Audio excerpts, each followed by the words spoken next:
What's up, everybody? We're finally back. It's Bears Over Beers, presented by Second City Gridiron. I'm Ryan Drosty here with my guy, Bryan Orenchuk. We're kicking off Chicago Bears training camp 2025, Bryan. The day has finally, or the week, I should say, has finally arrived. How you doing, my man? Doing great. High energy in the air for Chicagoland, for the new season, for the new everything, man. New aura in Chi-Town. So stoked to chat about what to expect, what we've already learned from today, and obviously get some killer insight from other folks as well. So really excited, man. How about you? Very excited. I wish I was going this year. Yes. It doesn't look like it's in the cards. Camp tickets were really hard to come by. In fact, I was on the road when they went up for, not for sale, but to claim. Right. Pulled off the side of the road. Could not get them. Would love to go. I mean, if there's any listeners out there as extra tickets, please reach out to me. You can find me on social at Ryan Drosty or reach out to Bryan as well. Yep. So I will not be in Lake Forest this year. Would have loved to have done that, but really excited to read and see what's going on each and every day. Bryan, you mentioned we're gonna have a great crew with us tonight. We had this idea to do a kind of a kickoff to the season getting started, a training camp extravaganza, for lack of a better term. Listen to the crew we have joining us tonight, and they're going to be coming at staggered like 10 to 15 minute intervals. We got Taylor Dahl from Windy City Gridiron and Second City Gridiron, of course. We got Erik Duerrwaechter, Windy City Gridiron, Josh Sunderbruch, Sarah DiColo, all from Windy City Gridiron, and the boss man himself, Lester Wiltfong Jr., will be here later on. Bill Zimmerman also, and Greg Braggs Jr. from CHGO. We have a loaded lineup. We said we got to get on the air right away, Bryan. So let's get to it. What are you drinking tonight? Starting off, I'm pacing myself. I am going non-alcoholic to start, but I've been really enjoying this particular one. And don't worry, I've got some alcoholic as well in the mix tonight. But this is a Sierra Nevada Trail Pass Hazy IPA. Really refreshing, really well done beer. You wouldn't be able to tell it's non-alcoholic. And I'll have to intro my next one. I've got a special idea for that one. So, but what about you? I know you were thinking something big today. I was. Now, interesting enough, I do have a Sierra Nevada branded beer also, but that is in case I need to get to beer number 2 tonight. So that I got that one in reserve. Okay, Bryan. But here's what I have. This is from Dubuque, Iowa. It is it's a West Coast IPA. It's from a brewery called Dimensional, and it's a West Coast double IPA. Oh, I might be getting into some trouble tonight. It's about 8%. Air Jonesy. All right. I actually do not know who this is named after, but I like the can. So. Yes. Air Jonesy tonight. Crack this open. Well, cheers. And we'll get started here. Cheers, my man. Cheers, my friend. I should also say that, I got this Revolution Brewing pint glass here out of Chicago. We might have some news to share about Bears Over Beers pint glasses in the weeks ahead. So stay tuned. Stay tuned for that, everybody. Yes. My pints live in my freezer for moments like these. Yes. Cheers. Oh, so delicious. You got to take another drink. Yeah. Cheers. Cheers. All right. So a little glimpse behind the scenes here. Most of our questions tonight were developed by none other than Bryan Orenchuk. So Bryan, would you like to ask me one of your questions? And one of the questions we'll be asking our guests as they proceed through this evening? Yes. And this first one, part of my intrigue is hearing how you folks answer it, because it can go a couple different ways. But first and foremost, when it comes to training camp, obviously the players are practicing against their teammates. Many of them are fighting for roster spots or jockeying for position on the depth chart. So my first question, my first intrigue in watching camp is, which position battles or battle are you most looking forward to seeing pan out? So I'm going to go a little outside the box on this one because, and by the way, if you're listening, feel free to chime in with your own answers. We'd love to share some of them on the show here. And super chats are open, by the way, if you want to support the show that way.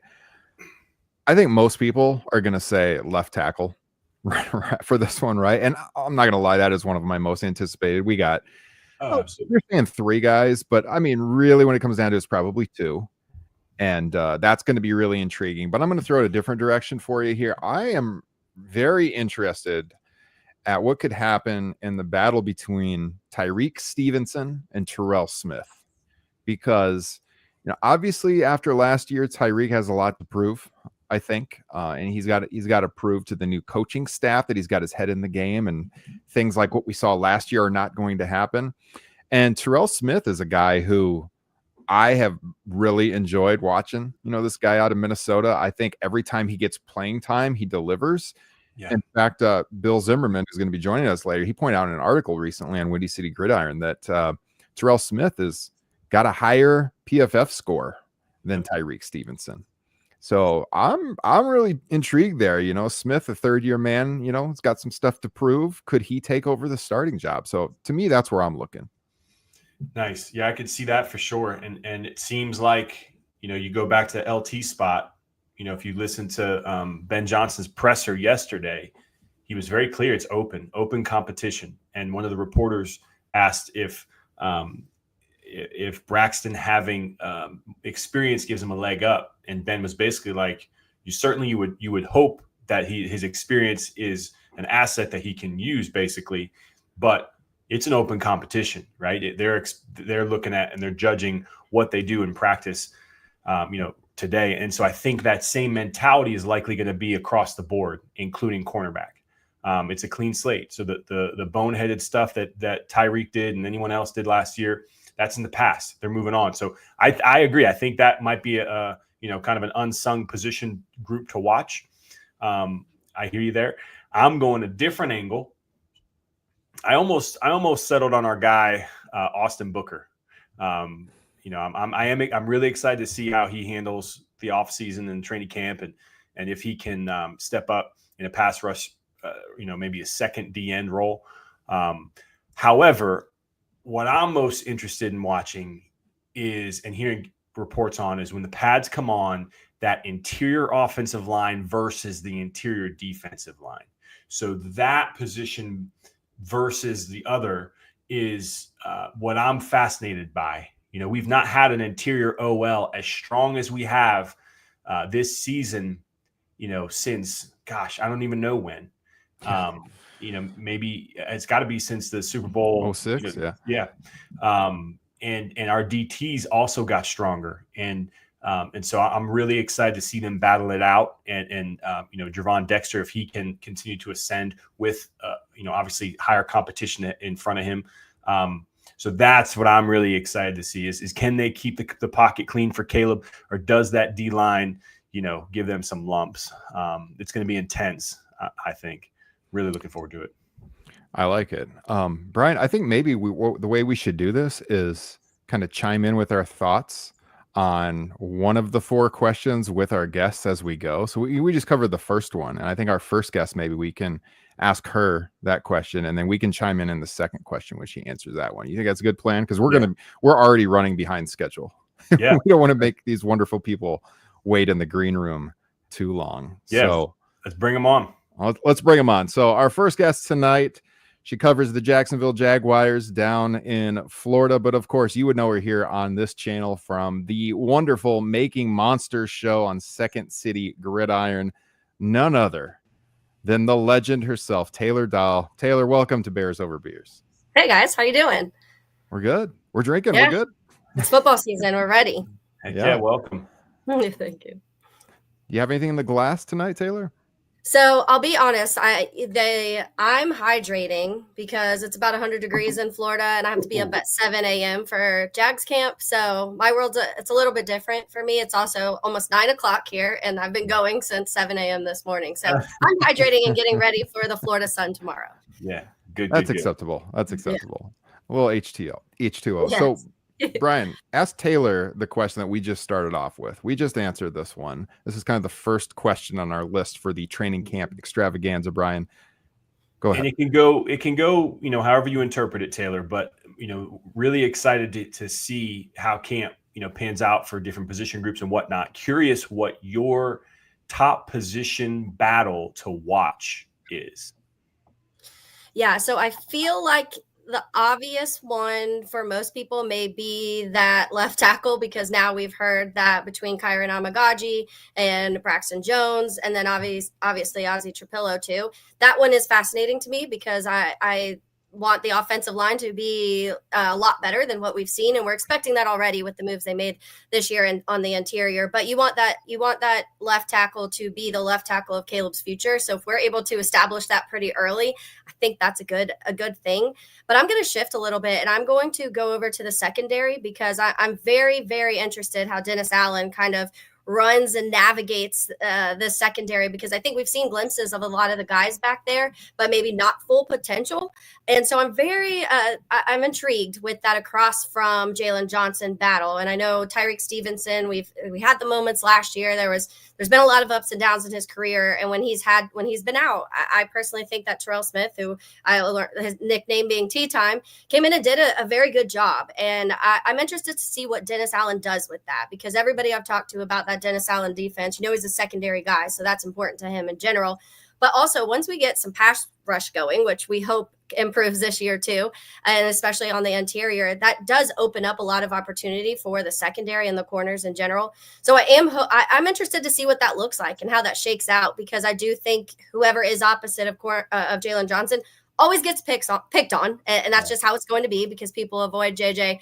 And so it's an important role to play on this team, especially on a Dennis Allen defense. Yeah, a smart woman. That's exactly what I said. That was my pick as well.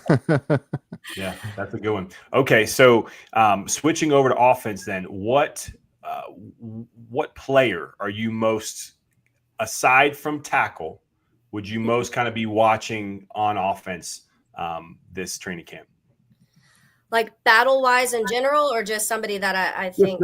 Just their development, how they show up, kind of who's going to be a focal point if you get a chance to go attend or watch highlights or hear reviews and whatnot.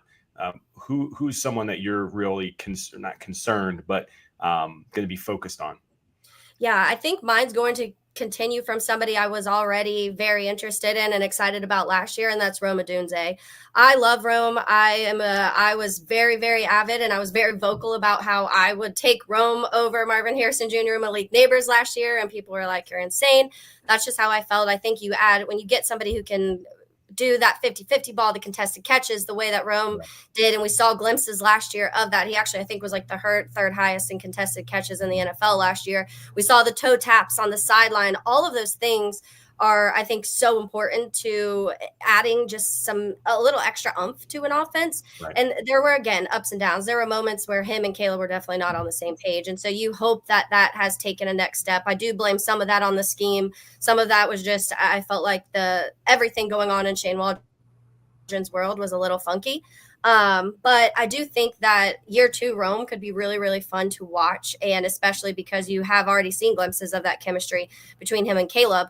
Antoine Randall came in and said that he loved Rome Odunze going into the draft last year. And so I think that's also a good thing, because you're having coaches come in who said they already are big fans of these players. So that's someone. And I think if the offense in general, I think pass catchers will be fascinating to see how Ben Johnson utilizes these guys. That tight end room is probably going to be really interesting to watch too, because, a lot of fans, including myself, are big Cole Kmet fans, but you drafted a tight end very high. So how do you fit both of those in this offense, and what does it look like? So I think all 3 of those guys, pass catchers in general, may be my pick, but I'm going to say Rome. Nice. What about you, Ryan? We're on the same wavelength, because I swear we didn't coordinate these answers tonight. But like Bryan, I feel like we talked about this. What was it, the second to last show, when we were reacting to the draft? Because I think our last show was the schedule release show. When we were reacting to the draft, we were talking about like the Bears wide receiver room and what that could look like over the next couple of years. And we talked about DJ's contract a little bit, if I remember right. And I've heard a lot of Bears reporters talking about Rome, and maybe in 2, maybe 3 years, they think he could overtake DJ. I think it happened this year.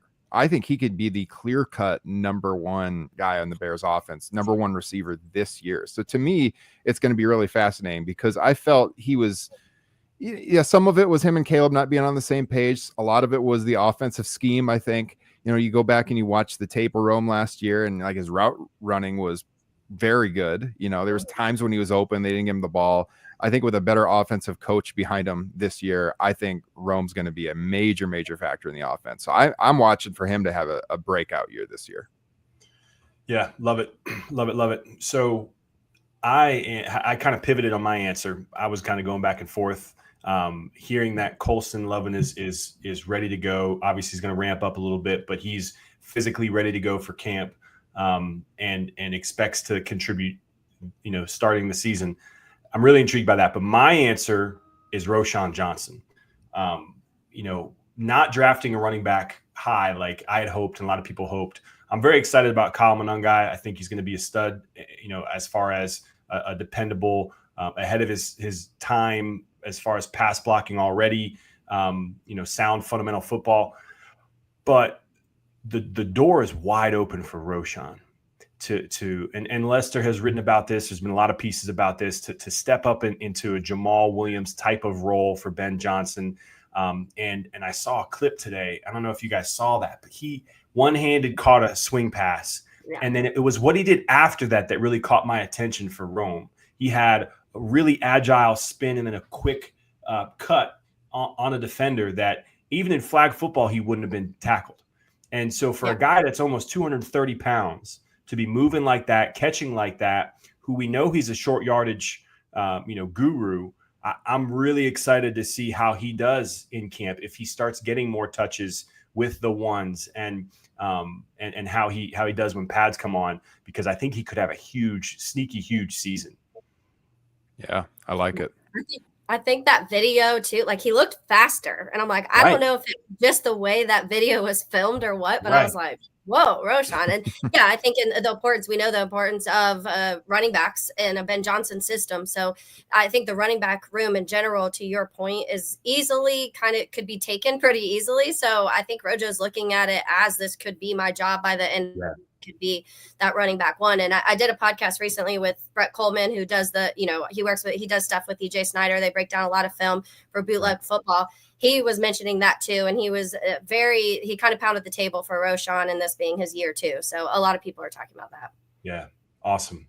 Yeah. I love it too. Okay. So flip it over to the defensive side. Who is a player that you're going to be focused on in 2025 on the defensive side? Yeah, a lot, but I think that there's so many names. When you asked this question, I was like, there's so many different routes I could go with this, because there's guys that you want to kind of see take that next step, and you're hoping that under Dennis Allen they can.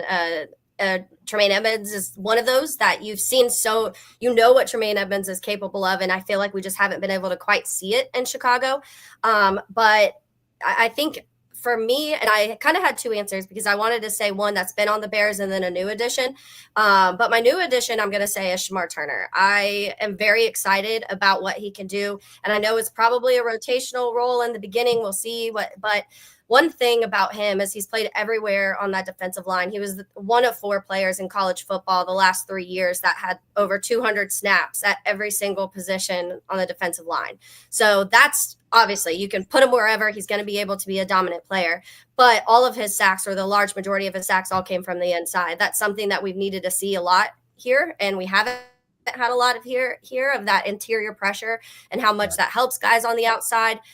So I'm very excited to see what he does. And then obviously in the mix with the Javon Dexter, who a lot of people are expecting him to continue to get better. I really love Javon Dexter. And then you went and signed a Grady Jarrett, who also plays all over the defensive line. And so you have the veteran. He's been very vocal already. And it kind of seems like he's taking this defense in his hands, which I appreciate that. Come in and do what you do because I'm here for it. And then Andrew Billings. I think Andrew Billings, when it comes to better, especially against the run, is somebody that you definitely need on the defensive line in those situations. So maybe obvious run downs, you'll see him in there, and then you can rotate the other guys and get some pass rush going. So I'm very excited about that. And then when it comes to guys that's already been here, we need him to stay healthy. But Jaquan Brisker, I think, can absolutely dominate in this defense with Dennis Allen. And I did a podcast on with someone who covered the Saints. Dennis Allen actually wanted to draft Jaquan Brisker when he was in New Orleans.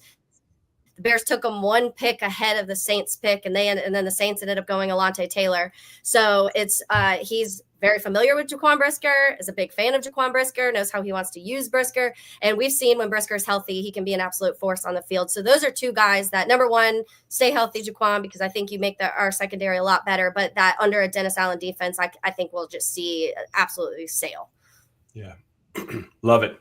Love it. Love it. And I think he's similar to Roschon in that prime opportunity to really blow up this season if they can stay healthy. Last thing before you go is any bold predictions, anything crazy out there that you maybe haven't put out on the air yet? Yeah, I haven't talked about a lot of bold predictions, or if any, for the Bears side of things. I've said we did our Jags ones a couple weeks ago, so I was thinking about some of those. But when it comes to, I just feel like we may finally get that 4,000-yard passer, and it scares me to say that because I feel like we've talked about that before, but I honestly don't know if I ever felt that with Justin Fields. I was a big Justin Fields fan, but because of the way he ran so much, I wasn't sure we were ever going to hit that mark with him. Yeah. I think we can hit that mark with Caleb and Ben Johnson and these weapons, as long as obviously you want guys to stay healthy and you want Ben Johnson to be able to, we know he's a great offensive coordinator and play caller. Now, can he do all of it? Can he manage all of these things and put it all together? And I think that will factor in big, but I think we have a chance to actually see that this year. And the moment that happens, there may be a parade in Chicago. Like, just shut down the room. Yeah. The ovation, if it happens at Soldier, will be insane. Oh my gosh. It'll stop the game. I think it'll stop the game. Yeah. The Michael Jordan moment, give him the ball, let him walk off with it. And, I think the only way it doesn't happen is if he struggles with an injury or something. Yeah. I mean, I can't imagine it not happening. What did he have, 3,600 last year with all that shitstorm going on around him? Yeah. Yeah.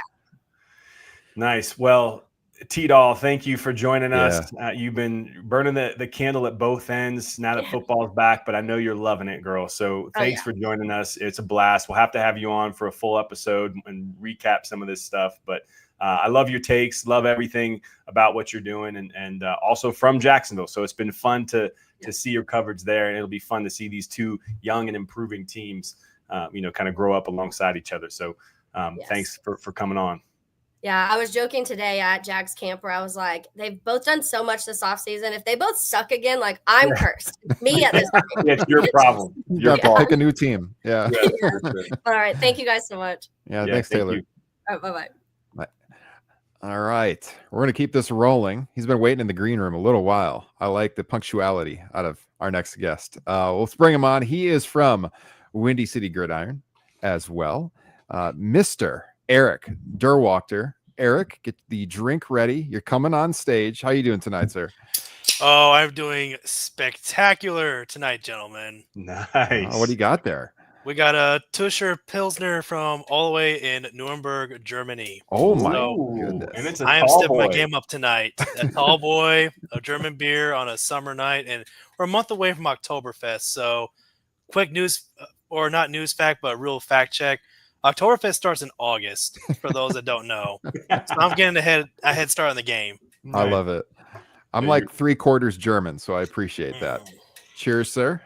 Cheers. Appreciate that. Let me show you my reveal. So I ended up going with this one, ECD, and this is inspired by you. We have your Scotch ale.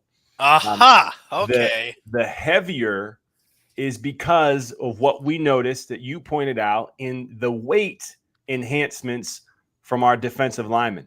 So I'm excited to hear you chop it up with us, man. Thanks for joining us. And let's get right into it. So what positional battle, ECD, are you most excited about? And see, in terms of most excited about, I know people are going to scream, like, he's going to talk about left tackle and being on Ozzy Trapello bandwagon, which I firmly am. No shame in that. But I think that's also kind of the low-hanging fruit because that's the one big battle everyone's going to watch is left tackle. So really, I'm going to look at what's going on the defensive line, and we're going to look at how the defensive tackles are going to get their reps all sorted because you have a Grady Jarrett, 2-time Pro Bowler from the Atlanta Falcons coming by, and all these defensive linemen gained a lot of weight. So there's going to be a much bigger group up front this year. I'm personally excited to see Gervon Dexter Sr. competing at both the 1 technique shade and a 3 technique with Andrew Billings, Shamar Turner coming into the equation. I'm a little iffy about the other defensive end position at Jason from Montez Sweat. I mean, you got Dio Deimbo is going to have his lion's share of that rep, but the pass rushers behind Montez Sweat and Dio Deimbo are big unknown. And so I wouldn't say I'm excited to see that until they add another veteran. So in terms of excitement, I cannot wait to see what happens at defensive tackle because these are going to be some big dudes. Yeah. They're going to be competing to be a completely disruptive force up the middle that we didn't see enough of last year. Yeah. Yeah. Ryan, I don't know if you saw that, but Billings is up to 340. Yeah. And Dex is pushing almost 330. Yeah. Yep. 326 for Big Dex. I actually think he looks at 330. I've seen him play at Florida. I saw him present himself in the media. He's just swole. He got freaking swole. It's good weight for sure. Good weight. So at least 328, 330. And that's not even the biggest defensive lineman. The biggest defensive lineman is Jonathan Ford at 346. Yeah. So they got some big old heifers that I absolutely love in the middle of that defense now. We're not quite there, but weight. Not quite there, but we're almost getting to Washington and Trailer back in the early 2000s, right? Yeah, right. Bring it back, man. You got to run it back. Bring the big boys. So, all right, Erik, what about one player on offense that you're most interested to watch this training camp? So if I think Taylor said she talked a little bit about Roschon Johnson and how he's going to be given that free opportunity to get a big load on the offense because they came away with very little to no additions in the running back rotation. Kyle Monagai is the one player they brought in that I think will factor in. So someone I'm really excited to see finally is Luther Burden III, this receiver who legitimately was a first-round pick that fell to the Bears at 39th overall. We haven't seen him yet. He was held out today due to mysterious reasons that I don't know they got revealed yet, but he is just such a lightning bolt in a bottle when you get him the ball, both as a punt returner and as a receiver. I really want to see him get some action early on, see where he fits in with this receiving core, and just find ways to get him the football. You've got him, you got Colson Loveland, you got Cole Kmet, you of course got Roma Dunzi, DJ Moore. Find a way to get Luther Burden the football, and it's going to be a fun time on offense.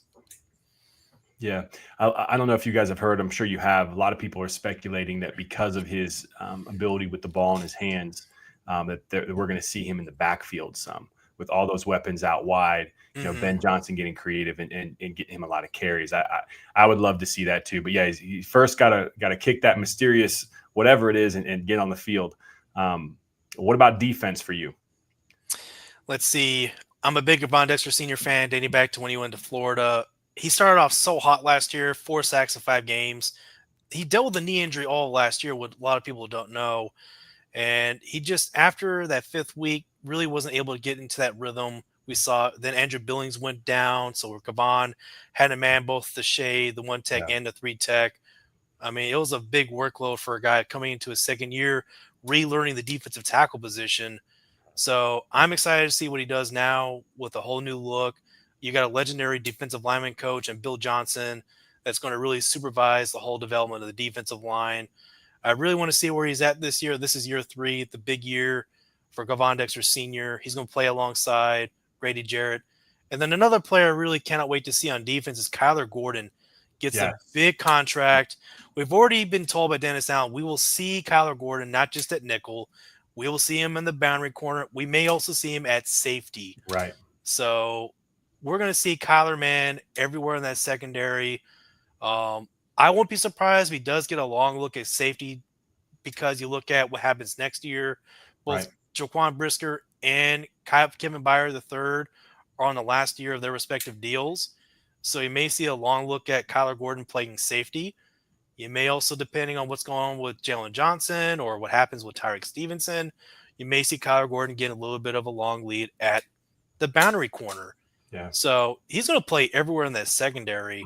And for Dennis Allen to have him in that secondary locked up for the next few years, I really want to see what his plans are for Kyler Gordon. We know he has big plans for Jaquan Brisker. Let's see what he's got for Kyler Gordon.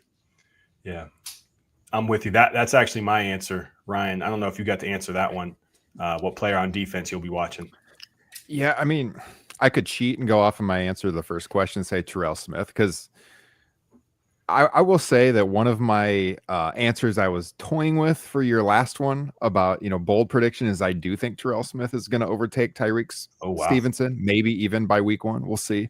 But I'm not going to go there. And, there's other names like Grady Jarrett. I'm really fascinated to see how he changes this D line, helps out the pass or the run stopping, which was sorely missing last year. But you know what? I've been doing this ever since last year on this show, Brian. I'm going to keep standing for Austin Booker, because I think Austin Booker can be a really good player in this league. I think, with the improvements, hopefully to the interior of the defensive line with Montez Sweat, hopefully returning to form. We talked about it here. Erik, you mentioned the unknown on the other side for Montez Sweat. I think Austin Booker steps up. They got Dio over there too, but I think Austin Booker has a really good second year in the league, and I'm really looking forward to seeing if he can step up his game. Well, remember our Super Bowl season in 2006, we had that third DN that really was a key part in Mark Anderson. Yep. Yeah. And so, I haven't seen the arsenal out of Booker, but he does have a similar opportunity ahead of him. I'd love to see that. All right, Erik, before you get going, what bold predictions or prediction singular do you have for this year? I mean, again, the 4,000 yard mark is again, to me, that's an expectation. It's not even a bold prediction. It's an expectation. Break the 4,000 yard barrier. You've got 17 games to do it. You've got a loaded offense. You've got a very creative play caller and a whole rebuild offensive line. So my bold prediction is by the end of the season, the Chicago Bears will be ranked in the top 10 in points scored and or total yards. Wow. Okay. Ben Johnson's been ranked number 1 the last 3 years. Right. And I don't expect it to be number 1 this year in a new offense, new players. But to expect them in the top 10 with that rebuild offensive line, Joe Tooney, Jonah Jackson, Pro Bowl guards, Drew Dahlman, Pro Bowl caliber center, DJ Moore, Roma Dunze, Pro Bowl talent as a receiver.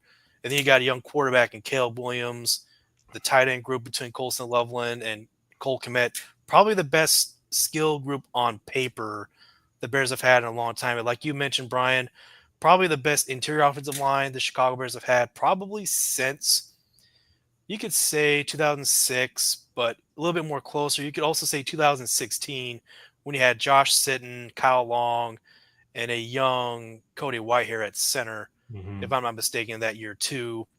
That's probably the best interior the Bears have had since, or at least it compares closely to what we have now. So top 10 total yards and or points scored.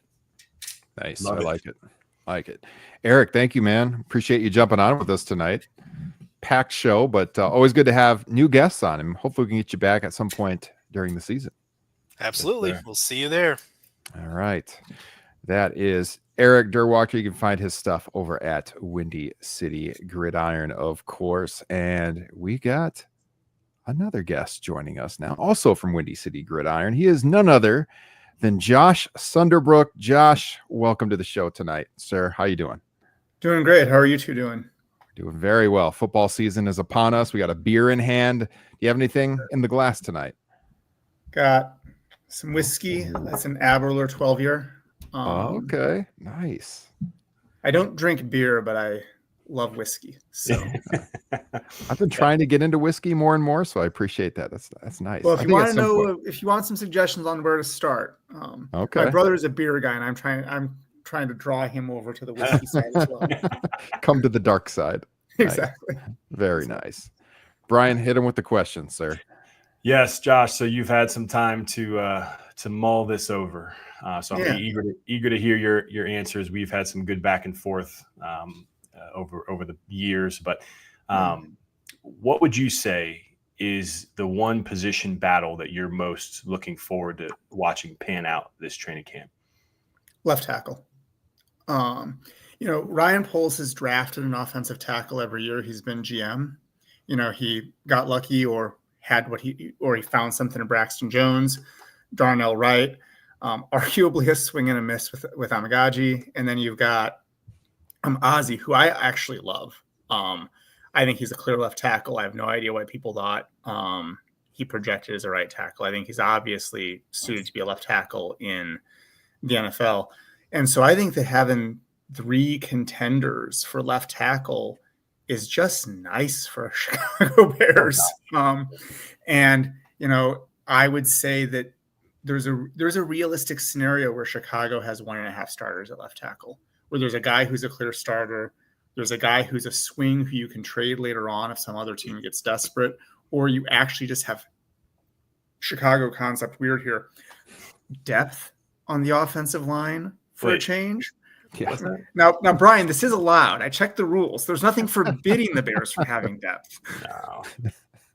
No. So I'm really excited about that. First of all, I love offensive line play. It's one of my favorite parts of football anyway. But just to actually be optimistic that the Bears are going to have a real competition for such an important position in football is exciting. It's going to be fun. Yeah, no, absolutely. And watching the battle between the defensive linemen as well, especially the new additions and a reinvigorated and healthy Montez Sweat. I'm especially the interior. I don't know if you heard that earlier. That's what I'm looking forward to is the interior. But to your point, in order to play as an offensive line, you need to be one unit. So how these guys play with Tooney next to him, and it's going to be fascinating for sure. Okay, so aside from left tackle, what player on offense are you most going to be keyed in on? Colston Loveland. He was my highest rated offensive skills player in this draft. I had him just above Genty and Warren. I actually put him out there as a dark horse for the Bears in March, and people told me I was full of it. People were like, "What are you talking about?" I liked what he brings to the game. I don't think he's a Komet type. I think that he is exactly what a Ben Johnson offense needs. Understand, I grew up on Iowa football. Like I grew up on Iowa and Nebraska football in the 80s and 90s. And so there's a way that Colston Loveland plays the game that speaks to my football soul, so to speak. Like the dude understands part of his job is making sure the guy with the rock gets through.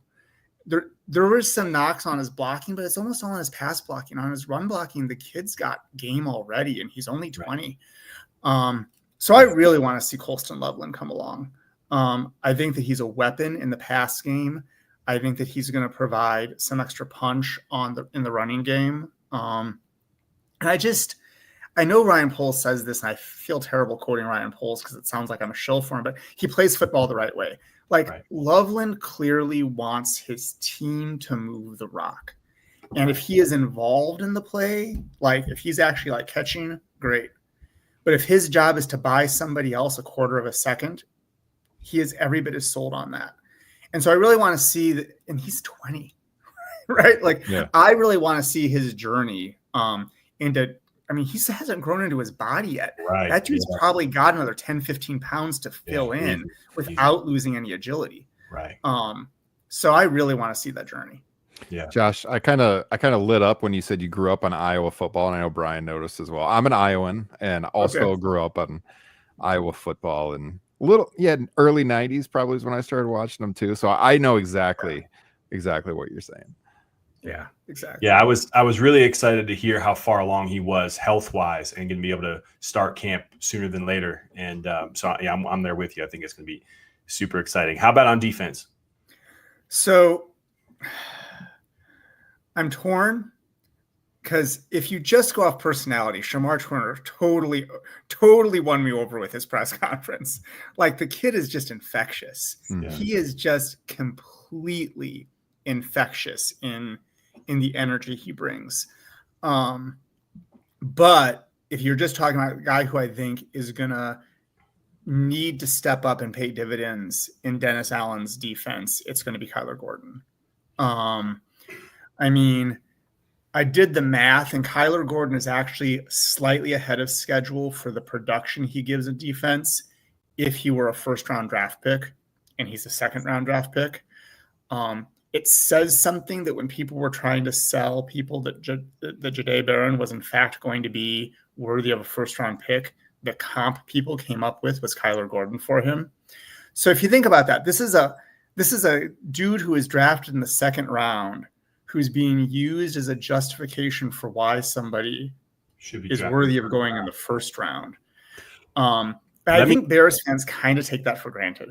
Let me plug, if you have not read any of Josh's pieces on Windy City Gridiron, they are must reads. He goes into the deep dive research and has all the data to back this up. So he's got a great point. I mean, he's a first round pick, first round talent all the way. And the jester, jack of all trades, and how Allen's gonna use him is gonna be fascinating for sure. When Dennis Allen's defense was shutting down Tom Brady in Tampa Bay, he was doing it with rotating 6 different defensive backs through the backfield. At times he had 4 corners on the field. And so you're going to need a Kyler Gordon type out there. And conveniently for Dennis Allen, it doesn't have to be a Kyler Gordon type. It can be Kyler Gordon himself. Yeah. And so, again, I love Shamar Turner's personality. I think he's going to be great. But I think sort of integral to Dennis Allen's defense really coming along, it's going to be, does Kyler Gordon bring it and show that here in that contract, right? Yeah. No, I'm with you. Okay, let's get bold out here, Josh. I know it's not your thing. You're calculated. But what is your bold prediction? You'll go out. The running game is fine. The running game is going to be fine. What does fine mean? I mean, the running game is going to do the 3 things a running game needs to do. It is going to force defenses to play it honest against the passing attack. It's going to convert 3rd downs and 4th downs in short yardage situations to keep the ball moving. And it is going to see to it that when you've got a Caleb Williams out because he took a bad hit, or when you've got a situation where like we just need to bleed the clock, the running game does its job. Yeah. I don't think it's going to be flashy. Like if you were going to be like, are they going to be top 10? I'm not going to tell you they're going to be top 10 in yards, but I think they're going to do their job.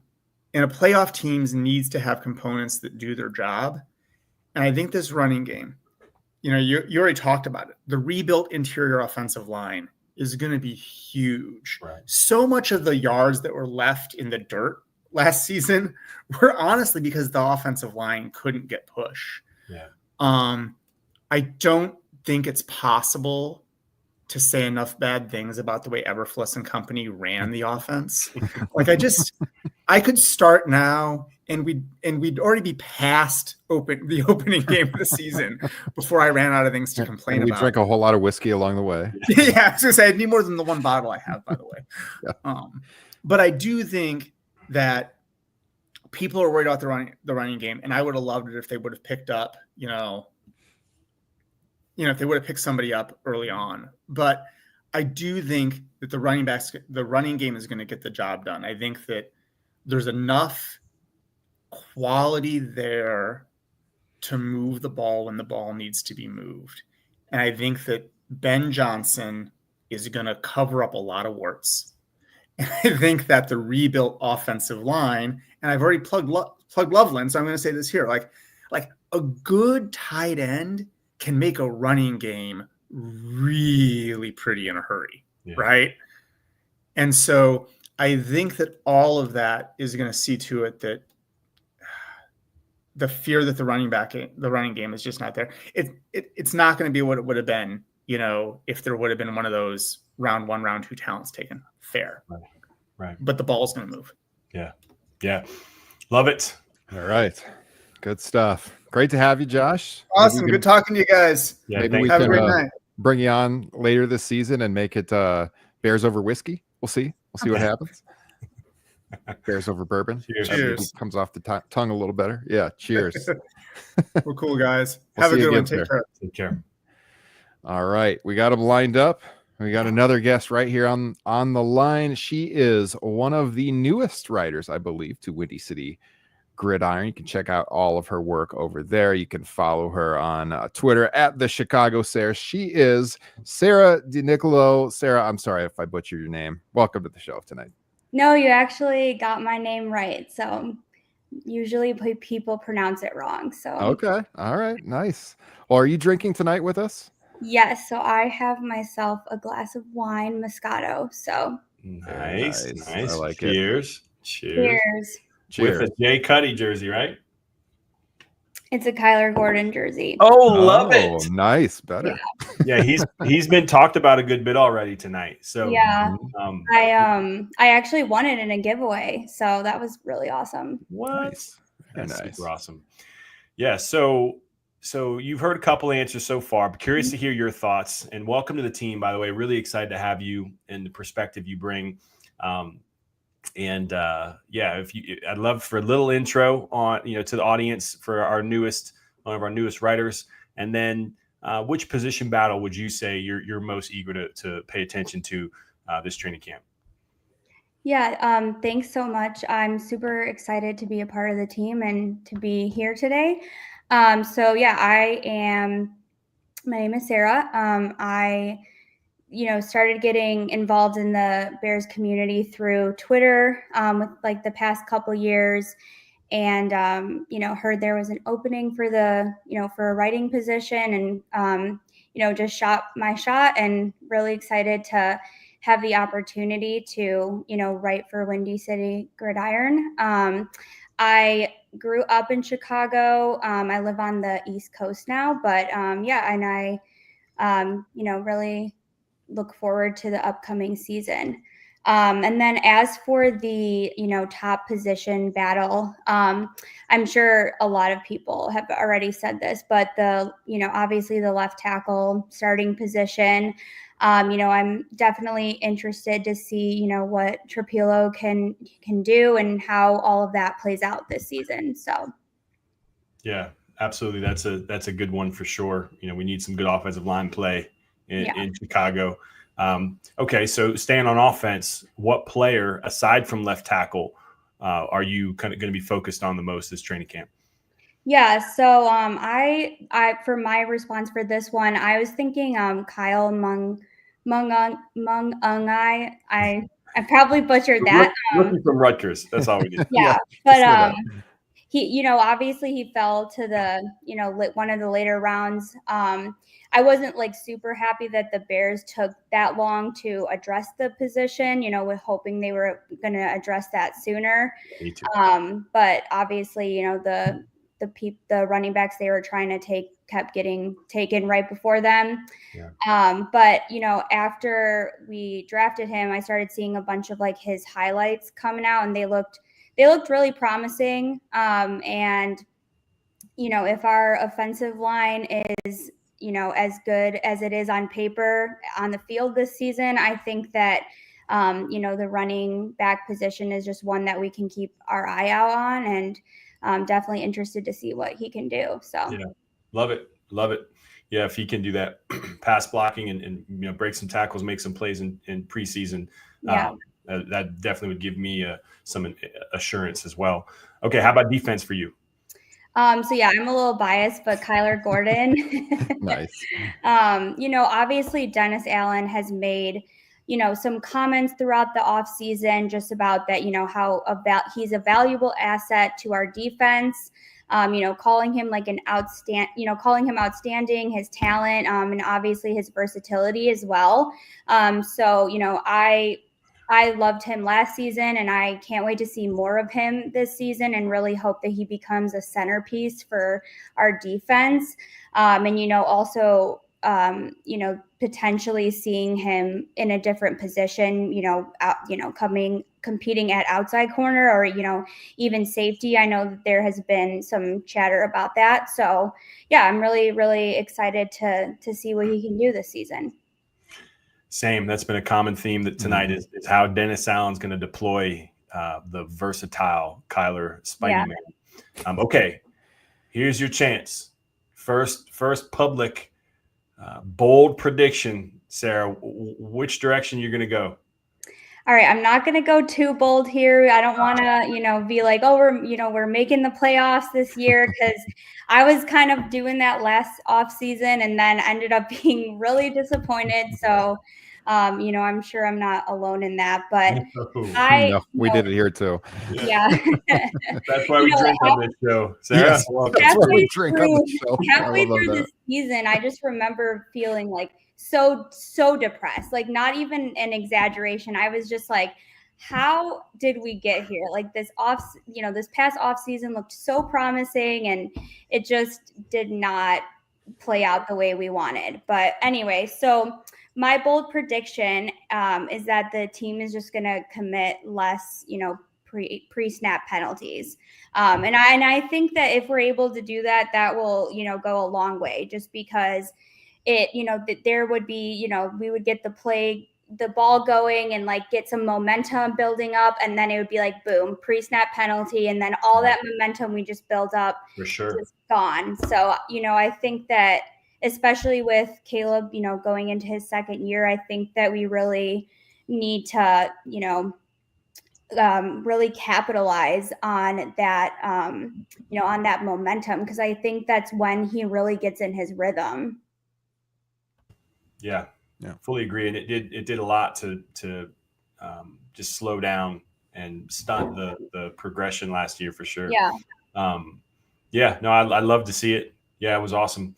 Well, Sarah, thank you. Chicago Sarahs. I love the handle, by the way. Thank you so much. Thank you for joining us. Great to have you on the team. Look forward to seeing more of your stuff out there. Everybody be sure to catch her on Windy City Gridiron and Twitter as well. Ryan, what are you going to say? Yeah, I want to say I'd recommend checking out Sarah's first piece she wrote on Windy City Gridiron. It's all about becoming a fan. I really enjoyed that column a lot, Sarah. Really interesting, having the Bears games on in your family gatherings growing up and then going to your first Bears game. Yeah. It was very well written. Really enjoyed that. So check that out. I appreciate that. Yeah. And it's definitely, like I said in the piece, thinking back all those years ago, if I knew I would be here, like I wouldn't believe it if you told me that. So awesome. Well, we're happy to have you. This has been great. Hopefully we can get you on the program for a full episode at some point. Yeah, definitely. Thanks so much for having me. And I hope the rest of the episode goes well. All right. Thank you so much. Enjoy your wine. Cheers. We'll talk soon. Thank you so much. Cheers. Yeah. Cheers. All right, Bryan, get on your best behavior. We got the boss man coming in here. So button your shirt up. Look nice and tidy. We don't want to get kicked off the air. Here he is, Lester Wiltfong Jr. joining the show, the boss man. What's up, guys? Yes, What's indeed. up? What do you got? I got a Arrogant Bastard Ale. Oh, nice. I'm probably not going to like this. I'm not a beer guy. Oh, I haven't had that in years. I commit to the bit. Every time I'm on the show, I got to do something. Let's see what is going on here. Have you guys had this before? I have. Yes. It's been a long time. Isn't it potent? Yeah, 7.2% or something. Holy shit, I can tell her. Oh, my bad. Yeah. I'm already dropping up. Man, look at me. I'm the one who's done. Yeah, 7.2. That's a good memory. Here we go. Yeah. Cheers. Cheers. Hey, we don't chug them, Lester. We don't chug them on the show. Just throwing it back. I just got to get that out of the way. Okay. Yeah, that's that was one of the first craft beers that I was really seeking out, looking for at the beer store. I mean, this is a long time ago, but isn't it like a porter? Like, what is that? It's an ale. It's like a strong ale. It's dark colored though, if you pour it out. Yeah. It's brewed out of California. I know that's something you guys got to throw out there. Yeah. Let's see. I don't know. Yeah. Like I said, I'm not a beer guy, but I just drink it to be social sometimes. But it's okay. Yeah, like you said, it's a 7.2%, so this will do the trick. Because I rarely drink. Are you a whiskey guy like Josh? I just don't drink that. Oh, okay. It's not like I'm against it. Yeah. I just don't, for whatever reason. I got kids, so like sometimes I think that I got to be responsible, so I just don't bother. And like when everyone comes over to our house, they all drink. Mm-hmm. So I'm like, I should probably be the responsible one. So Yeah. Well, it's all right. It's suited for our boss man at Windy City Gridiron. So thank you. And if we ever get together, I'll hold you to that responsible friend role. But yeah, man, excited to have you on.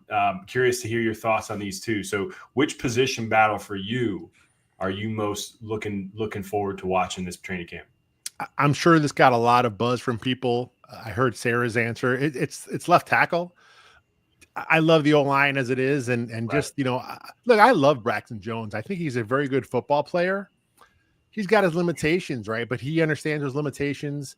He is going to get paid big money next offseason. Yeah. I'm just not sure it's going to be in Chicago. So I'm curious to see how that shapes up. And I wasn't expecting him to be back for training camp, but there he is, day one out there ramping up. He's in there with the first team I saw today. But once they did go to some other stuff and doing some 11 on 11, it was Ozzie winning the first team reps. So it's going to be exciting to watch. And I'm not as down on Karan Amagaji as some fans are, because last year he never should have saw the field, right? Like never should have happened. So I'm curious to see how left tackle shapes up. I think it'll be Braxton, but all things being equal, you got to go to the rookie. Okay, so he got right. He chugged the beer and got right to his bold prediction. Love it. Saving time for our special guests. All right, so obviously on offense, you're watching those linemen. What about on defense? Who's one player you're going to be keen to watch over there? I'm really interested to see how Dennis Allen deploys this D-line, right? I mean, I watched some of the stuff he did with the Saints. He does a lot of creative fronts, which is something Flew said. I think he was allergic to that, right? Like it was pretty much, you're a defensive end, you're the 3 tech, you're the 1 tech. He did nothing really creative, but with Dennis Allen, he'll have these guys all over the place, because his whole point is he wants to create mismatches. He wants to scheme guys up for his blitz. He wants to make the offensive line think they have to block this guy who's sitting in the gap, when he's going to stunt and they're going to bring the backer behind him. So Dennis Allen do some crazy stuff. So I'm curious how this D-line shakes out. They just brought in an edge. I'm not going to say his name because I'm going to butcher it, but he's more defensive end, defensive 3, defensive 4, defensive end. I'm still a little curious about that depth there. I mean, Montez Sweat obviously is fine. Deo's obviously going to be okay. Is Austin Booker ready for a bigger role? I'm not sure. Yeah, that's who Ryan highlighted earlier. Mm-hmm. We're big fans. Once you take a picture at training camp with one of our daughters, you got a fan for life.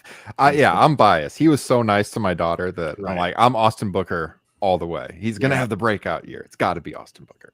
Yeah. I'm excited to watch him too. He's got a prime opportunity, and we all knew kind of last year. Remember, like he was young coming out. We were kind of getting a redshirt year from him. So he's got a prime opportunity if he could step up, maybe add some weight and a little bit more, skill in his repertoire. I'm excited to see what he can do. So any bold predictions on your end? I mean, I'm going to go a little bolder than Sarah. I mean, she was kind of chill. I mean, I think they're going to the playoffs. I think this is a playoff team. The roster was better last year than 5 wins. The coaching staff was a mess. It just didn't work out. And there was some issues with how the offense was deployed there. Ben Johnson, man, I mean, if he's the guy we all think he is, if Caleb's the quarterback we all think he is, this has got to be a playoff team. I'm not saying they're going to win the NFC North. They're not going to win a wild card game.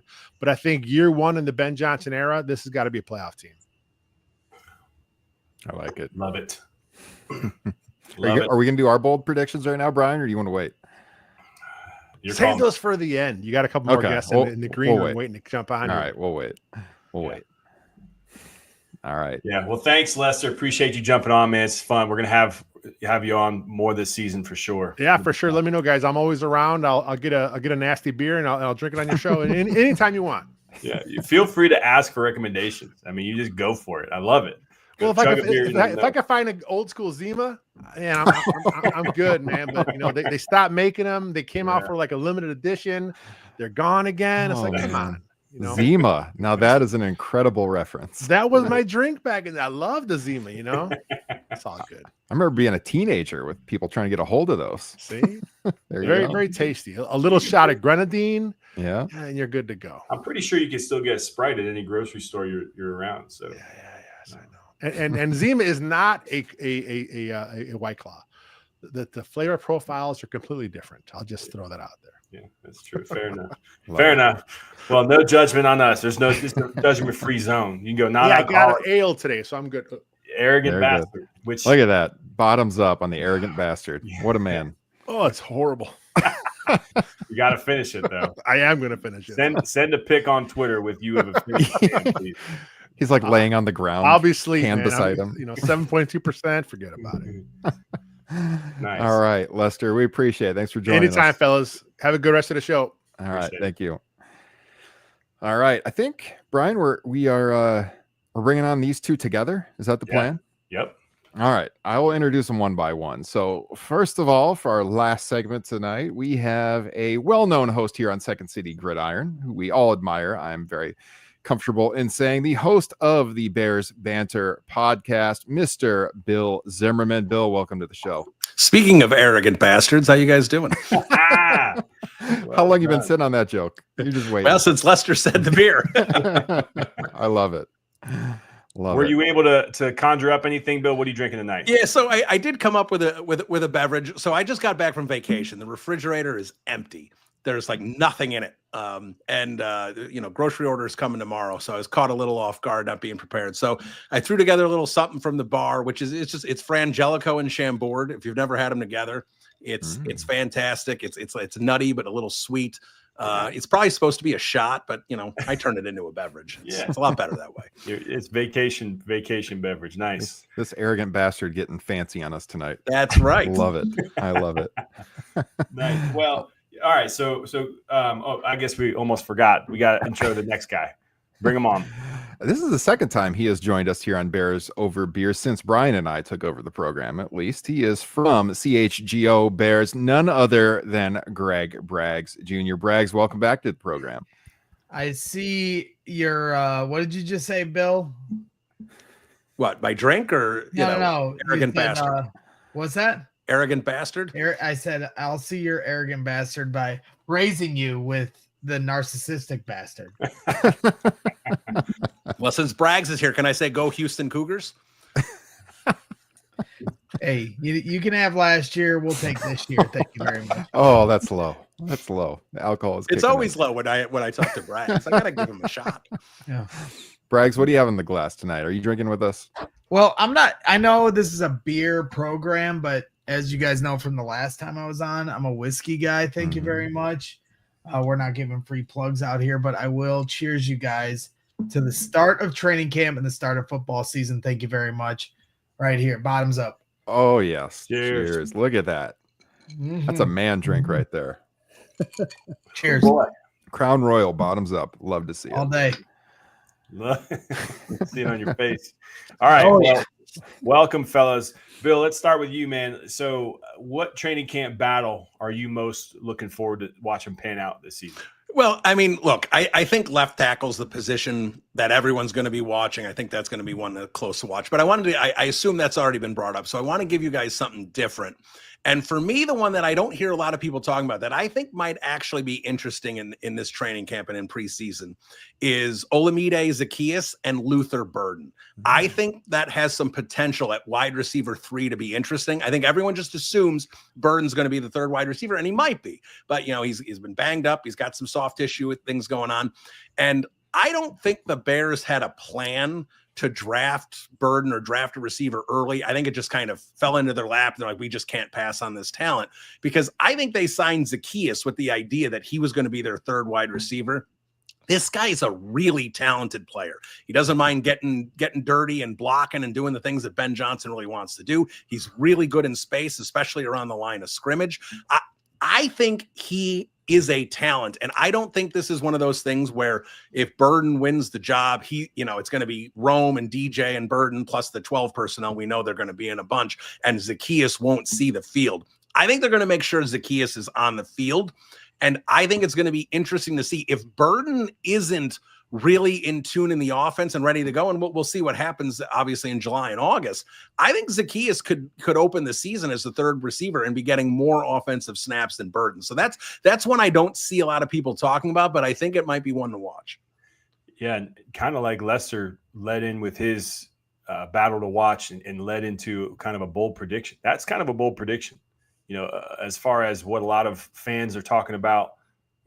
Zacchaeus is not being mentioned. He's not getting his flowers. Go watch his tape last year. I know. This guy's a player. I like him. And you pointed this out too, is blocking. Like he's a tenacious, willing blocker, and there's going to be a lot of screen passes thrown. And I could see that. So I love it. How about you, Bragsy? Well, I mean, what was Ben Johnson's awesome motto here this offseason? No block, no rock. No block, no rock. That's right. And honestly, Zacchaeus gives a little bit of Earl Bennett vibes to me when you watch his tape. Earl Bennett was somebody that was a favorite of mine, back in the day. Somebody that was, I think, very underappreciated, maybe outside of the Bears fan realm. I think we all, as Bears fans, appreciated what he brought to the table. So I think there is something there, Bill. And so when you look at what's going on with Luther Burden here in the first couple of days of training camp, there's no reason to overreact yet. And we'll hear what Ben Johnson, I know you guys have been live here right now, but Hogan Johns just aired their interview with Ryan Poles, and he deferred to let Ben Johnson address what's going on with Luther Burden tomorrow morning. He's going to start.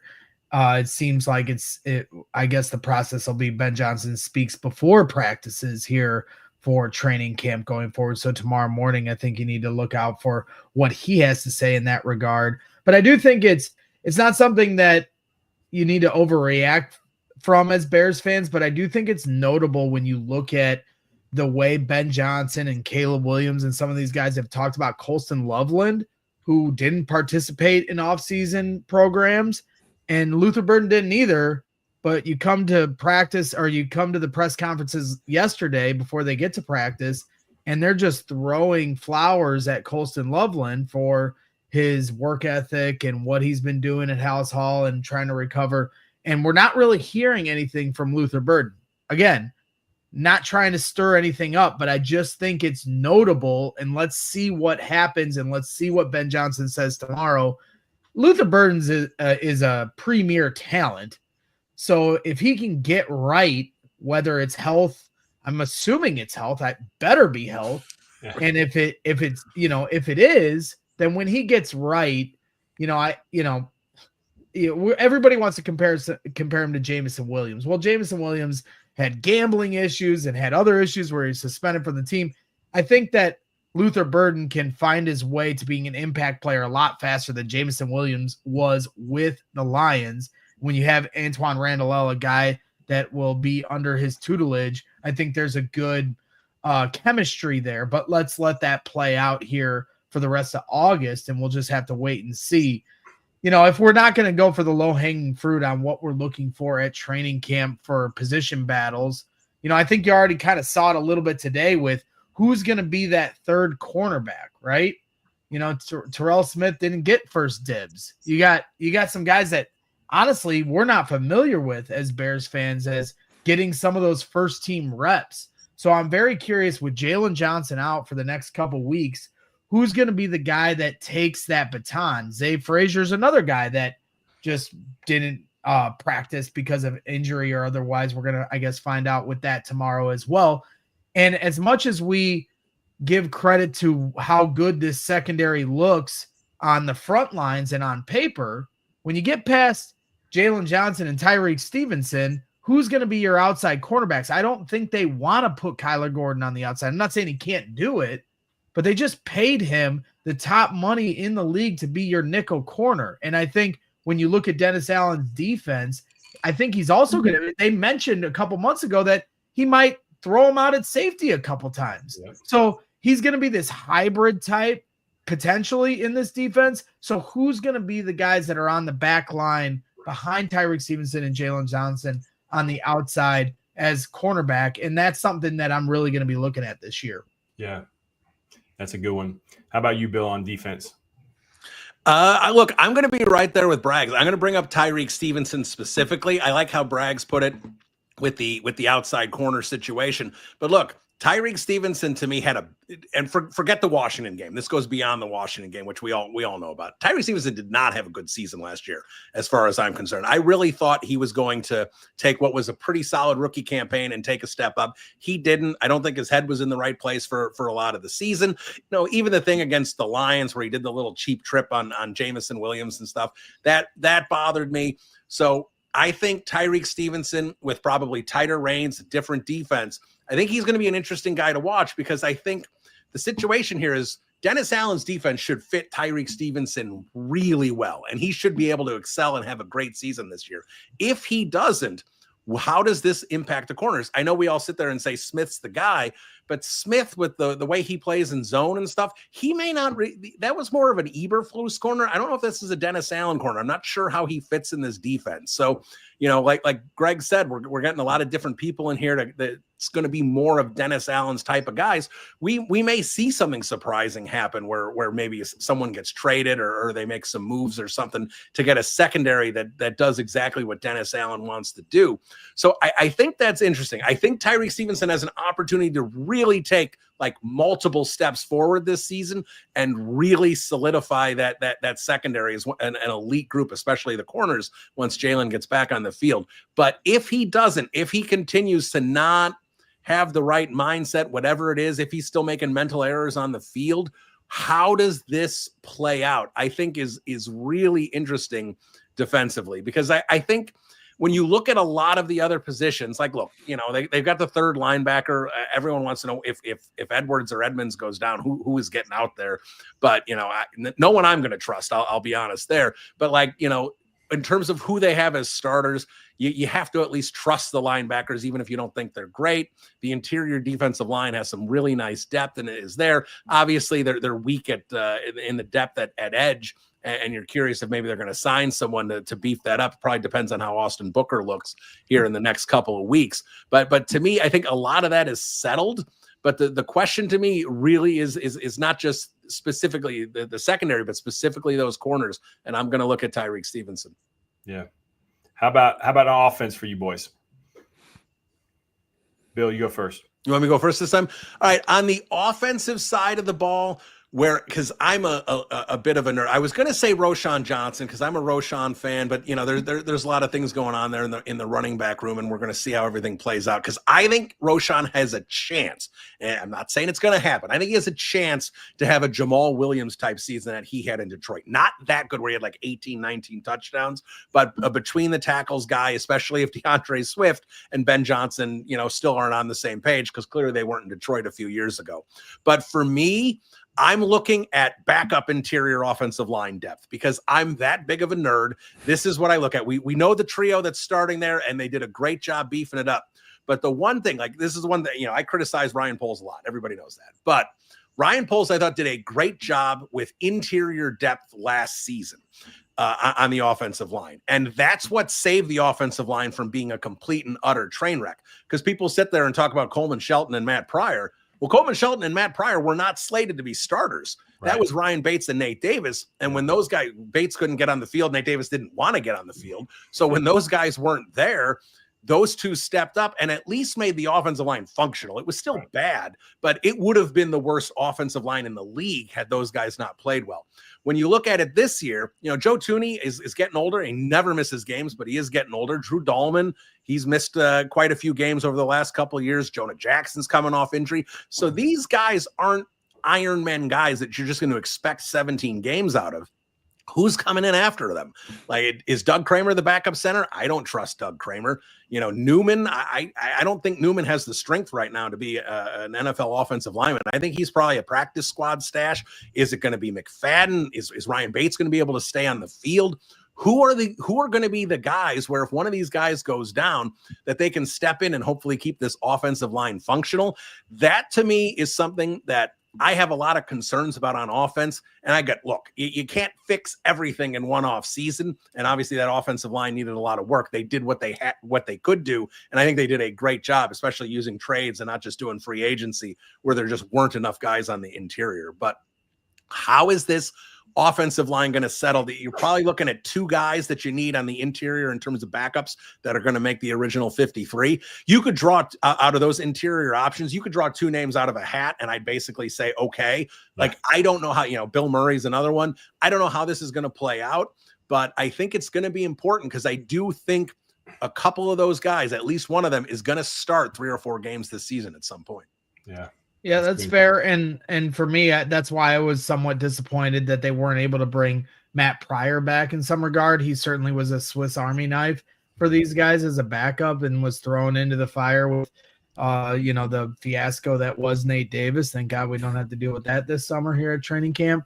But I do agree. You brought up Bill Murray. I do think the Bears are high on Bill Murray. We'll see how Ben Johnson feels about Bill Murray, but I know last year he certainly was starting to make some waves at training camp, and then an injury kind of derailed that momentum that he had, or else maybe I think he would have seen the field a little bit last year. So that's a little bit of a disappointment, but yeah, you're really fishing right there, when you're talking about Bill Murray as somebody that could be an impact backup there. For me, I'll stick with the starters. We're going to stay away from the left tackle. It's easy to talk about that, and I'm certainly rooting for Ozzie Trapillo, so I'll show my bias there. But Cole Kmet, addressed it today. He said this is a competition. He wasn't afraid to duck that smoke, today when he was asked about how this is going to go at tight end, and he said it's a competition. And I appreciate, Cole as somebody that's a veteran on this team that's not taking anything for granted in that regard. I think they both can thrive within Ben Johnson's offense this year. I think Ben's smart enough to know how to get the most out of both those players. But at the end of the day, there's only one football, and you got a lot of different targets to work with. And Ben Johnson's certainly going to implement the run game as a foundation to this offense. And so when you look at this, when you look at Sam Laporta as he came on the scene in the Ben Johnson offense, it's not a common theme for tight ends to just jump in and be productive in their first year. It normally takes a tight end 2 years at least to get into a rhythm of how they're going to play in the league, because there's so much responsibility as a tight end, from running routes, understanding what the receivers' routes are, understanding what your responsibilities are, and then also having to play some offensive line, responsibilities as well in terms of blocking. And so, but at the same time, when you look at what Sam Laporta did in his rookie season under Ben Johnson, I think there is something there. And obviously they drafted him for a reason. And then you look at Cole Kmet and his ability as a veteran. I think he certainly has a leg up, certainly with Colston Loveland recovering from an injury as well. But at the same time, I don't know if you guys had a chance to watch the quarterback documentary on Netflix here in season 2, but when they highlighted the moment where they ran the play Wasp, I don't know if you guys saw this, but I think that just highlighted what Ben Johnson is looking for in terms of explosiveness. I mean, yesterday when Ben Johnson spoke to the media, he highlighted, some of the things that he wants his team to be, and explosiveness was the first word out of his mouth. Explosiveness, detailed, physical, those were the things, and poised. And so with explosiveness, I think that's why they drafted Colston Loveland, I should say. So, I think it's going to be interesting to watch those two guys play it out. Cole Kmet's, I think, got a head start here just from his experience, and then, how many reps you're getting, and how long will it take Colston Loveland to be full go. But then once he's ready, how fast does Ben Johnson want to unleash the dragon? Because I don't think he's afraid to put a guy out there that certainly has the ability to, execute some of the things he wants to do in his playbook, and Cole's a different type of play set. So again, I think both of them can thrive, but there's only one football. So I think those two guys are going to be battling it out for trying to figure out, divvying up who's getting the most out of it for this season.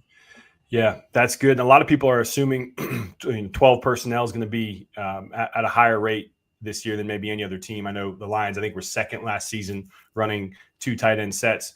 And everybody's assuming that's going to be the case. But I mean, if Cole is kind of, insinuating that it's a competition for the number 1 spot, that could mean that we're seeing Colston at some point in 1 tight end formations more. And that would be that's kind of a bold, idea or concept, in my opinion, for this first year, especially for, just turned 21-year-old, still got a little young body, guy out there. But you're right. Ben Johnson's innovative. He really values explosiveness, and Colson has that for sure.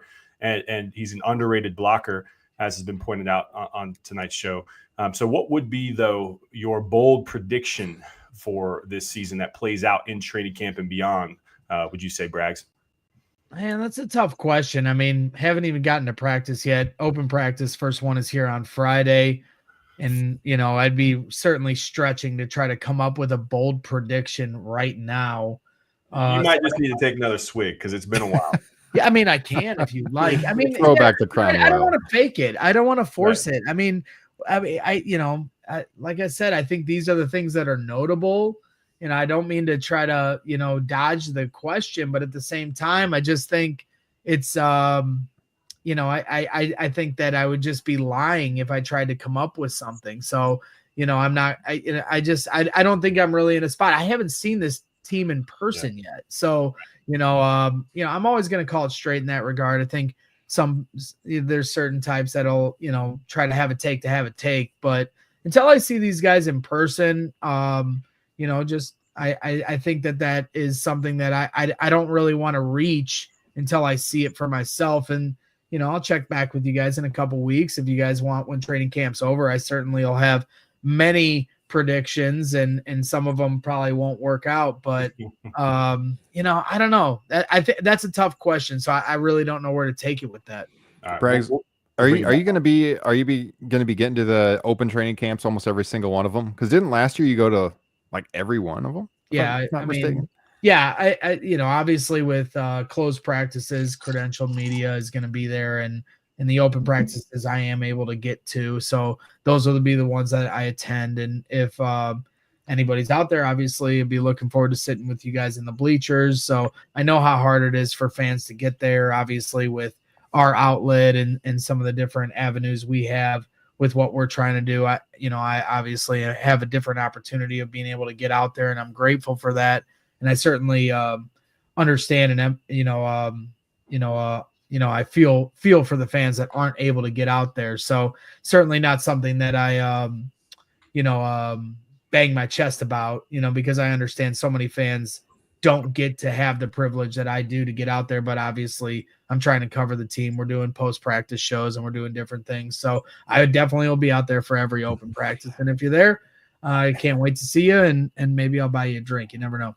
They do sell beer there. I was just impressed that you made the hike from Indiana like every single day. Yeah, well, they moved practice. So last year with Eberflus, they started practice at 9:30 a.m. So that meant the gates, quote unquote, at Halas Hall opened at 8:30 a.m., which meant some of the diehard of the diehards would get to the bus stop at Hawthorne Mall at between 7:30. Well, now this all gets bumped up an hour. 8:30 a.m. practices is when they start. 7:30 is when they're going to open gates up or so. So that means the crazies are going to be there from 6 to 6:30. And so for me from Northwest Indiana, and trust me, I'm not complaining. I'm certainly living a privileged life over here. But from Northwest Indiana, I'll probably be up at 4:30, 4:45 when I'm getting on the road. But I will be beating traffic, so it's actually kind of helping me in that regard. Fair. Nice. All right, Bill, bring us home with a bold prediction from your desk. All right, I will not chicken out like Greg Braggs. I will say the one thing I don't want to do is playoffs, and I know Lester did it. And look, I think this team has an excellent opportunity to win 9, 10, maybe even 11 games. If they win 11 games, they're going to make the playoffs. I don't even think 10 games guarantees you to make the playoffs in the NFC this year, because I think there's a lot of pretty good teams. May not be a lot of high-end talent, like it's the Eagles, who's second, nobody really knows. But when you look at the NFC, you got 3 teams in the NFC East, if you like Dallas, that are capable of making the playoffs, 4 in the North, 2 in the South, and 2 in the West. or actually 3 in the West if you like the Cardinals. That's like 11 or 12 teams. So the Bears could go 10-7 and be the 9th team in the NFC this year. It's very possible because teams like the Giants, and I think some of these Saints, they're going to win 2 games, 3 games. They're going to get the snot kicked out of them. So there's going to be an opportunity for teams to start padding their win totals. So even if the Bears have a winning record, I don't necessarily know if they're definitely going to make the playoffs. I think they had a chance if they put this together. But to me, I'm going to look at the offense, and I'm going to be a firm believer in what Ben Johnson and Caleb Williams are going to put together. It may start a little slow. This may not be an offense that scores, 34 points against Minnesota in week 1, although Ben Johnson does seem to own Brian Flores. So we'll see what happens there. But to me, this offense is going to click. And I'm going to say, this is a bold prediction. This is really bold, that Caleb Williams has the best season as a quarterback in Chicago Bears history. Now, it's a very low bar. We know you just, as Jeff Berkes says, you just got to step over the bar. But, I'm not saying he's necessarily going to break all of Erik Kramer's records. And it's ridiculous that we say Erik Kramer when we talk about that. I'm not saying he's definitely going over 4,000 yards, but I'm going to talk about when you look at completion percentage, when you look at yards per attempt, touchdowns, everything put together, he is going to be right at the top of the list, right there with Erik Kramer. I think people look at it and say he had a better season than Erik Kramer. Again, that may not make him an all-pro. It may not even make him a Pro Bowler. But when the bar is this low, I think Caleb Williams in year 2 has the best season a Chicago Bears quarterback statistically has ever had. Nice. I like it. I like it too. So now, Ryan, we get a chance to share our bold predictions. You get to go first. I've thought about this all night. I thought maybe picking Terrell Smith to start over Tyreek Stevenson. I hinted at that earlier. Bill, I cited your article you wrote with the PFF rankings between the two of them. We were talking about that a little bit earlier. I'm not going to go there. Could talk about Ozzie Trapillo taking over Braxton Jones' spot at left tackle. Certainly possible. Could be a bold prediction. But I think I'm going to keep it simple. I can be the heel in the state of Wisconsin. I don't care. I'm going to say the Chicago Bears finish ahead of the Green Bay Packers in the standings in the NFC North. Just keep it very simple. I do think we have the better roster. I liked seeing us, win in Lambeau Field last year. Should have swept them last year. I know there's a lot of questions in Minnesota with what's JJ McCarthy going to look like. But I think Kevin O'Connell is one of the top 3 coaches in the NFL. Honestly, what he gets out of his roster. So I have more faith in Minnesota Vikings with JJ McCarthy than I have in Jordan Love in Green Bay and LaFleur. So I'm going to say the Bears outrank the Green Bay Packers in the standings this year. So I'm with you, but I'm going to go ahead and say that they sweep the pack. Okay. For the first time since 2007, fellas. Did you know it's been that long since we swept the Packers? Meanwhile, will they beat Aaron Rodgers? Yes. They need to beat Aaron Rodgers. They'll beat Aaron Rodgers. They have to beat. I'd rather beat Aaron Rodgers, I'll be honest. Yeah. No, I think they beat the Steelers at home as well, late November. I think they sweep the pack, though, which is bold around these parts because we've not beaten them, period. And, obviously we just beat them our last time, but not been good the last decade plus. Once in 6 years or whatever it was. Yeah. Right. So that's my bold prediction of the night. But appreciate you guys hopping on. Hold on. Time out. Because I get called out from Bill about chicken and the 3 of you, I was asked to give a bold prediction about training camp. And the 3 of you gave regular season bold predictions. So this is malarkey right here. That's what this is. I didn't hear any training camp bold predictions from any of you. This is all regular season. So I'm calling foul play here. Give us a prediction. I'm staying out. I'm chickening out. Oh, come on. You can't give us that build up and not give us a prediction. I know. Honestly, I am so scarred from the last 2 years. I know it. And I said it to start the off season that I am not I refuse. I am not hyping anything up. And I think that's somewhat of the tenor you've heard the last few days.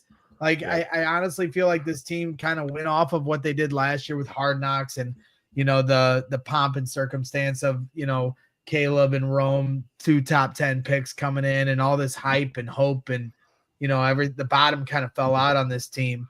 So I I think for the first year of my life, maybe since the dark days in the mid 2014, 15, 16, when not many people were tuning into training camp, shows, because the team just really had zero hope at all. I'm just at a point now where I'm like, all right, you guys go out and prove it. I'm done doing the overhyped train. I see the vision. I'm very excited for Ben Johnson. I can't wait to see how he operates on Friday in person and this coaching staff and everything they're trying to do with Caleb Williams in this offense.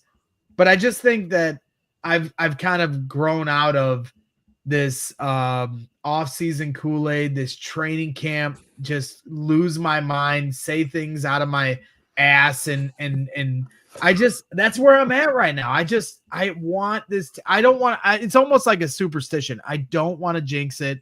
Let these guys play it out. I do think that it's going to require some patience from us as a fan base. When you look at the way the Lions kind of built up these last 3 or 4 years, I think I saw, Shane Marsaw from Tape Never Lies bring up, when they said 70% completion percentage is the goal from Ben Johnson and Caleb Williams. Well, Shane said that Jared Goff didn't hit that goal with Ben Johnson until his 3rd year with him. So I just think we all have to kind of slow down. It's okay to have expectations and hope for the playoffs, but I do think there's a process that needs to take place. And if we don't have patience as a fan base, maybe we're setting ourselves up for some kind of disappointment. Maybe not. I know in Chicago, once the momentum starts to build, we saw this in 2018, it kind of turns into a runaway train because we're not really used to that here in Chicago. But at the same time, I do think that what this full picture and what, when we get to the mountaintop of what this Ben Johnson vision is, I don't think that we're going to see that this year. I think we're going to see it for years to come. And this shouldn't just be a one-year wonder. This should be something that progresses over the next 3 to 5 years. Yeah, you definitely want to see sustainable. But Braggs, can you at least tell us that December 20th game, whatever it is, Saturday against the Packers, when they flash up the playoffs, will the Bears at least be in the hunt? Yeah, I do think they'll be in the hunt. I do. I mean, shoot, if they can be in the hunt 2 years ago with that team, like, good Lord. I mean, honestly, they should have been 5-2 last year. And how many games did they lose by 1 score after that? It's a joke. So there's no reason why this team can't be competitive in December. I think a lot of it weighs on how they start those first 4 games before the bye. You have in my opinion, a must. If you're looking at playoff picture, it's a must win against Minnesota week 1. You cannot lose a divisional home game to start the year against a quarterback that's never started in the NFL. And then you have the Dallas Cowboys at home 2 weeks later. We'll see what happens in Detroit week 2. But if you can start 2-1 and head to Vegas and play the Raiders, who I do think on paper they're a better team. Let's see how the season plays out. But that's going to be how this kind of snowball effect works, to where if they're clicking on all cylinders in the second half of the season, you got to set yourself up in the first half of the season. Didn't work out last year. I know they started 4-2 and the bottom fell out, but the idea is if you can have that same kind of start with a better coaching staff, then we can get to November and December and actually have a puncher's chance. Yeah, I'm with you. And I think you also gave a training camp bold take with the Colson Loveland thing. Potentially. Thank you, Bryan. You didn't go out on a limb and say it, but we're grading on a curve tonight. Yeah. Well, note to self: we got to have him on to start the show. I'm contractually obligated to not say Cole Kmet will lose any kind of starter reps or anything. Like, he's my guy. He's my coworker. If I said something like that, I'd be probably getting a phone call later tonight. So, we're not going there. But I am certainly excited to see those guys battle it out. And, obviously Cole, knows what he's doing. So I ain't worried about Cole. Yeah. And coexist. I mean, I think they're going to dominate. He's already said he wants to be the best 12 personnel unit in the league. Cole has said that recently. So He's a Yeah, great. I think they could be teammate. the best 12 personnel since Gronk and Aaron Hernandez. We don't have to pit the two guys against each other, right? Like, No, you did it. You did it on tonight's show. That was you. Yeah. That was your bold take. I know. Well, it's certainly going to be excited to see how that plays out. But we don't have to villainize one or the other. It's gonna. No. It's an asset to have both those guys. It's this is something that Ben Johnson certainly can utilize, and we don't have to start moving guys out of town before we lose this privilege of having two very, very solid tight ends. Yeah, no, I look forward to seeing them coexist longer than this year. A lot of people are saying Cole's going to be gone after this year, but I hope that they can keep them around for longer. I know he signed a contract, but that's, falling down the middle of the league as far as price tag for tight ends with each new signing. So, the NFL is a business, but I'll tell you this much: Cole Kmet lives and breathes the Chicago Bears, and he would he's given his blood, sweat, and tears for this organization. Right. And he's somebody that I think is very comfortable here in Chicago. But it is a business, so I'm not going to speak for what he wants to do in his future endeavors. But at the same time, I know that he loves playing here in Chicago and fights tooth and nail for this team to have successful seasons for Bears fans. And contractually, it could work out because when Colston Loveland is due an extension, assuming the Bears want to extend him and he works out as a draft pick, that's Kmet's final year under contract. So the Bears can have Loveland on a rookie deal with Kmet.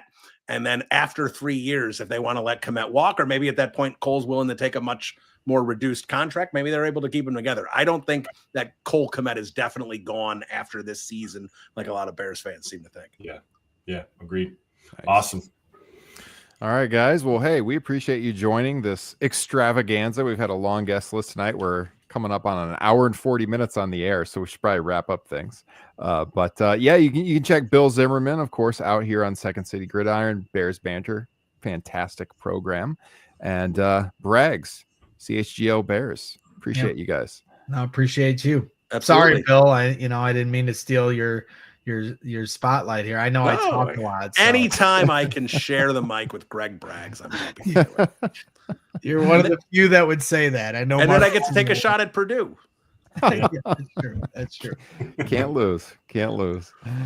All right, guys. Well, hey, this has been another edition of Bears Over Beers here on Second City Gridiron. You can follow the show at Bears Over Beers on Twitter. You can find all of us on Twitter, X, whatever you want to call it, Instagram, all the places as well. Subscribe to the channel while you're here. We got all kinds of great stuff going up each and every week. And, of course, stuff ramping up now with the NFL season about to kick off in just a matter of weeks. And we'll be back here real soon with Bears Over Beers, Bryan, and maybe share some news on those pint glasses. Yeah, we'll see. Coming up. We'll see. All right, guys. Hey, everyone, take care out there. Follow training camp. Keep it set to WindyCityGridiron.com for all of your news, and we'll catch you all next time. Take care, everyone.